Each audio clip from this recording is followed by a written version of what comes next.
বন্ধুরা, আমরা এর আগে ভিডিওতে দেখেছিলাম যে আইজিবিটি, মোসফেট কিংবা পিজেটি কিভাবে কাজ করে এরকম স্যাম্পল বানায় দেখাইছিলাম। তা আশা করি আপনাদের বুঝতে সুবিধা হয়েছে। তো এই আইজিবিটির এবং মোসফেট বিজিটির ভিতরে দুইটা টাইপ থাকে, একটা এন টাইপ, একটা পি টাইপ। আমরা এখানে লিখে নিই, এটা হলো এন টাইপ, TYPE টাইপ, আর হলো এটা হলো পি টাইপ, তাই না? এখানে দুইটা টাইপ আমরা পাইলাম, ঠিক আছে? তো এই দুইটার মধ্যে একই জিনিস, মানে দুইটা কেন ব্যবহার করেছে বন্ধুরা, সেটা আজকে দেখবো। এটা এই দেখেন, আমরা এখানে একটা এমসিবি নিচ্ছি, তাই না? এমসিবিটা বুঝতে সুবিধা হবে, কারণ যেটা আমরা ফিজিক্যালি, যেটা আমরা বুঝি, যে ফিজিক্যালি বুঝলে তাই এটা বুঝবেন, ঠিক আছে?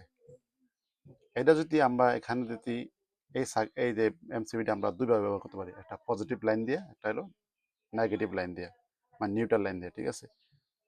অর্থাৎ আমরা যদি এখানে যদি এই নেগেটিভ কারেন্ট দেই, মানে নিউট্রাল দেই, কথার কথা এখন তারের লাইন দিলাম নিউট্রাল তার, তাই না? আমার দুটা তার থাকে না, একটা থাকে পজিটিভ, একটা নিউট্রাল, তাই না? আমাদের নিউট্রাল যদি এখান থেকে এমিটার টু কালেক্টর নেই, তাহলে আমাদের এটা হবে এনপিএন, ঠিক আছে? এনপিএন কেন? কারণ এখানেও এন, এখানেও এন, আমাদের ইনপুট এসে এন, বাইরে এসে এন, বুঝতে পারছেন সহজভাবে?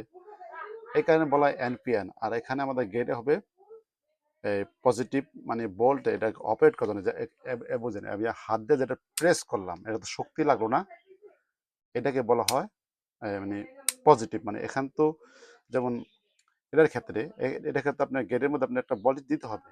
সেম আমি হাতে যেটা কাজটা করলাম, এই গেটের মধ্যে ভোল্টেজ দিয়ে এই কাজটাই এক্স্যাক্টলি, এই কাজটাই করাবে, ঠিক আছে?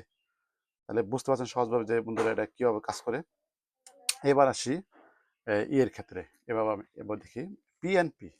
যদি আমরা এখান থেকে যদি আবার পজিটিভ কারেন্ট দেই, মানে লাইন দিই পি, হ্যাঁ, এখানে পি, মানে এখান দ্বারা পজিটিভ, পজিটিভ তারে লাইন দিছি, এবং কি এখানে পজিটিভ পাইছি, তাই না? পি দিয়েই পি বাইরেছি, ঠিক আছে? আর এখানে হবে কি পি এন পি, এখানে আমাদের এন, অর্থাৎ নিউট্রাল ভোল্টেজ আমাদের এখানে অ্যাপ্লাই করতে হবে, এটা কাজ করতে হলে, ঠিক আছে? অর্থাৎ এই যে এখানে যে আমাদের গেট আছে, গেটের মধ্যে আমাদের লাগবে neutral voltage, negative voltage.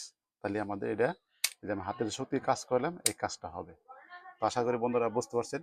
Video ভালো লাগলে অবশ্যই লাইক করবেন। ধন্যবাদ।